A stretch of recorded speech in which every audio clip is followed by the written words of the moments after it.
Hello and welcome to Talking Good Game. It's the last game of the season. West Ham United travel to Burnley. Charlie, are you glad the season's coming to an end?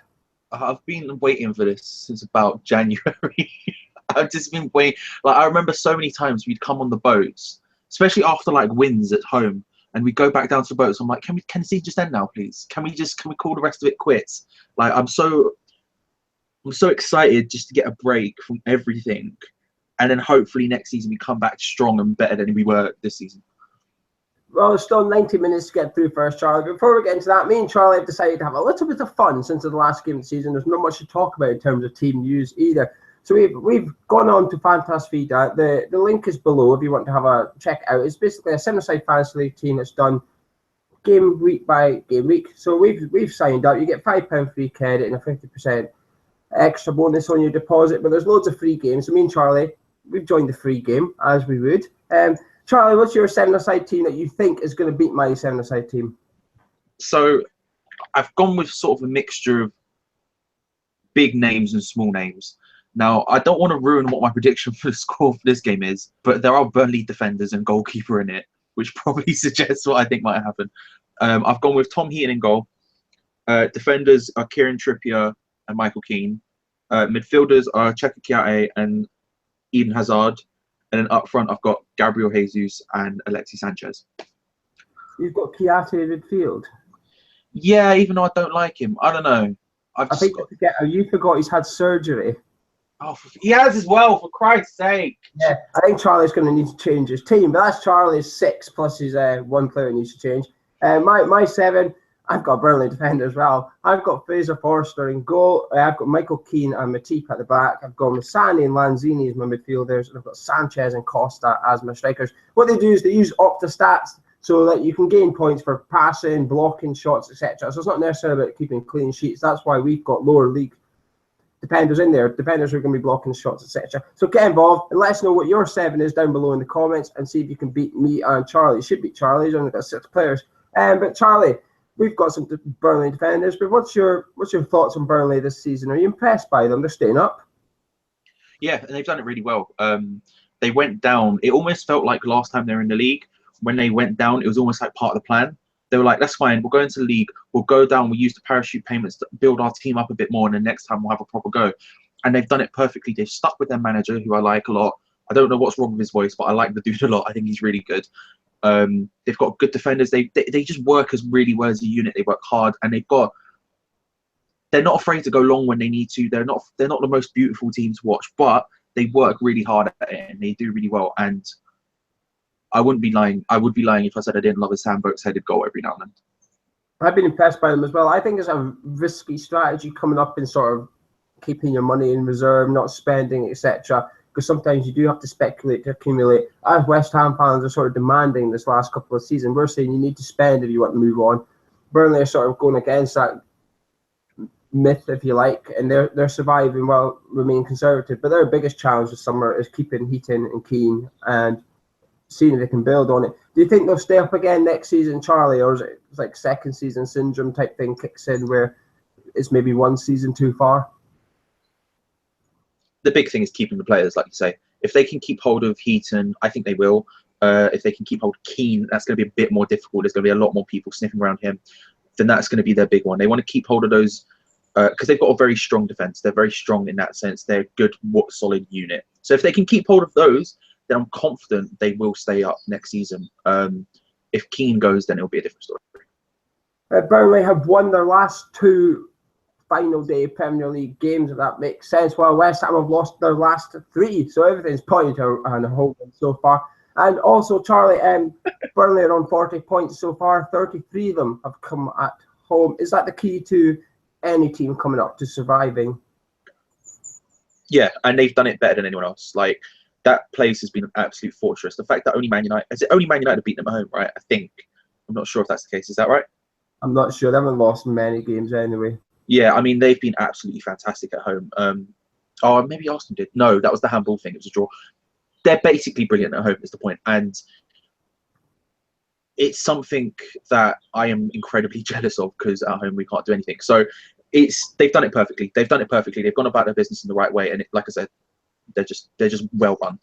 It's a fixture that scares you, I think, this season and going into next season. It's a fixture at Burnley away that you think, oh no, that's a place there. It's going to be tough to go. It's almost like what Stoke was when they first came up a little bit. You thought the Britannia, you thought of Tony Pulis, you thought, oh, I don't really want to go there.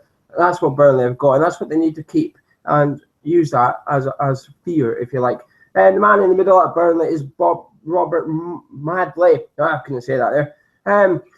West Ham got a good record under him, however. We've won 4 of our 6 Premier League games. We've had him 3 times this season. We lost 3-2 away to Bournemouth, and we beat Burnley 1-0 and Sunderland 1-0 at home. Burnley, you've also had him 3 times. One of them was the game I've just mentioned, and you drew 0-0 against Sunderland, and you beat Crystal Palace 2-0 away from home.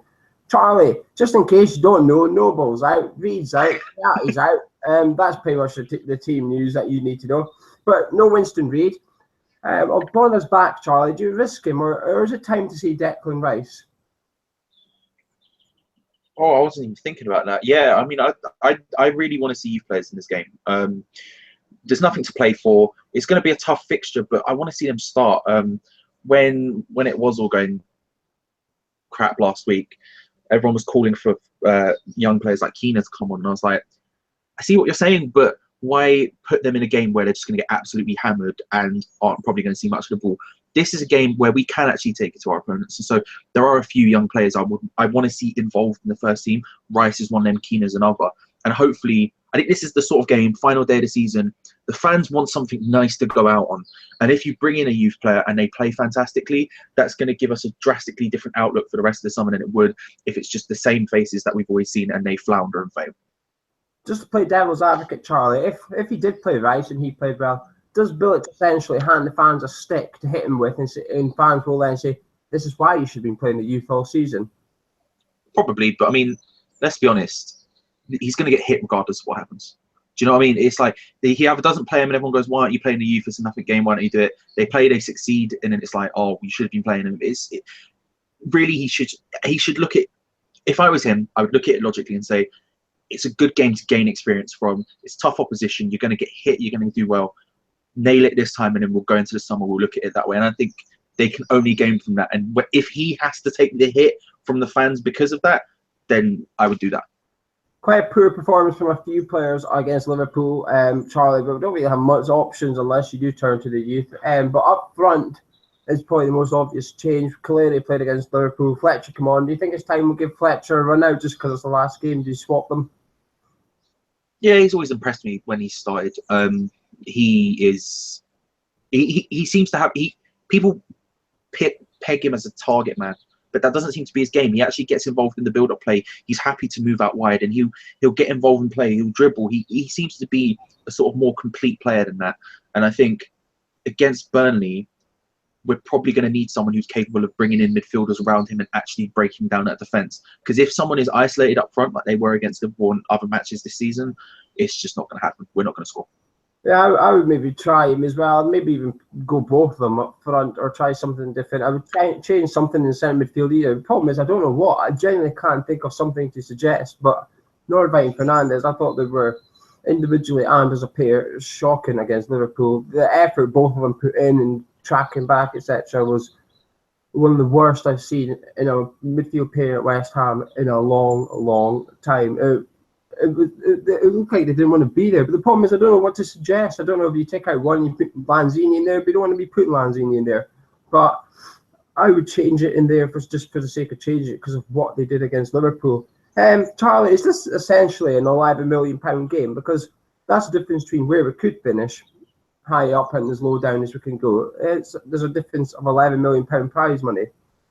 Yeah, and if you look at it from the owner's perspective, although £11 million doesn't seem like that much money, if you've watched Iron Men or something like that, David Sullivan essentially says, oh, the Olympics only brings in 11 million extra a year or 12 million a year. So that's huge. That's a monumental amount, especially for a club like us. That's an extra, as he puts it, average Premier League player. But that's an extra check of Chiati. That's an extra guy who can run stuff. Zabaleta's wages. Exactly. And that's a huge thing. If we can get a win, and not only that, as you said, it's one of those games you're nervous about. It's one of those things you're nervous. And so if we go into this positively, we play youth, we have a positive outset, we get a win, it's not going to make up for how bad the season has been, but we'll at least have a little bit of positivity and a little bit of positive mindset going into summer, as opposed to now where everyone is incredibly negative for obvious reasons, and we just keep getting stories about big name players, and everyone goes, "We all know you're not going to buy them. Can you just get on with it?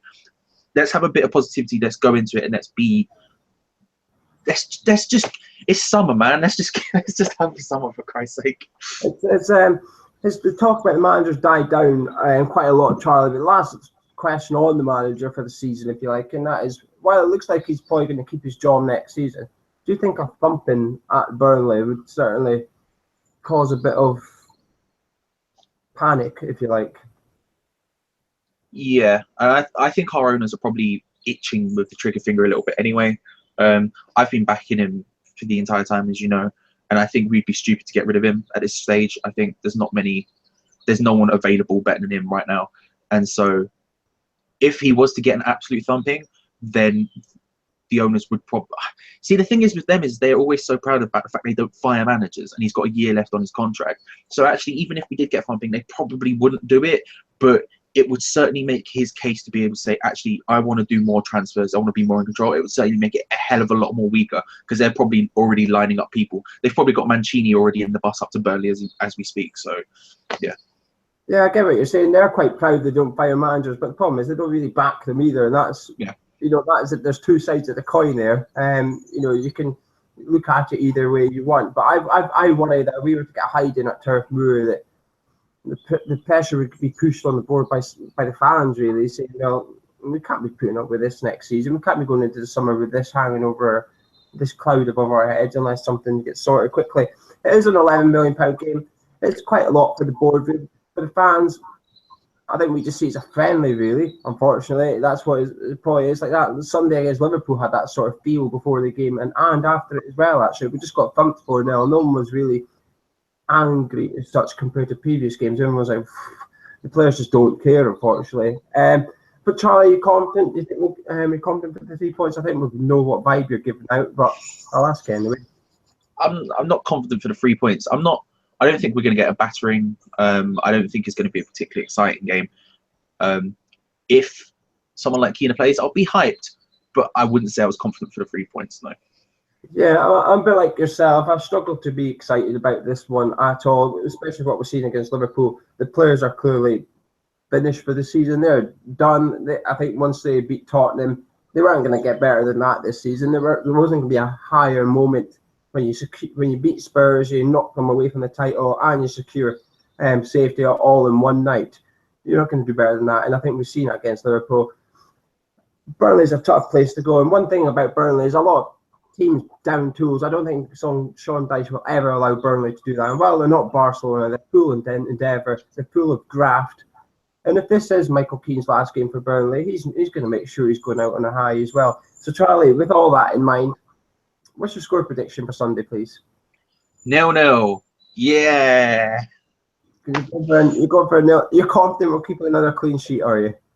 I'm not I'm not massively confident, but I also don't think we're going to score. And I think if there's one thing Bilic will do after the last game is be super conservative about it.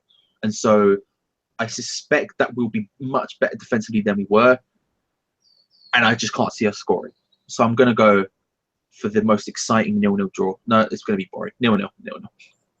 Well, I don't predict many defeats, but I'm going to predict a defeat for this one. I'm going to go 2-1 Burnley, just because it's such a hard place to go. I think Burnley will be up for it. I think they'll be more motivated for the extra few million in the bank than we are.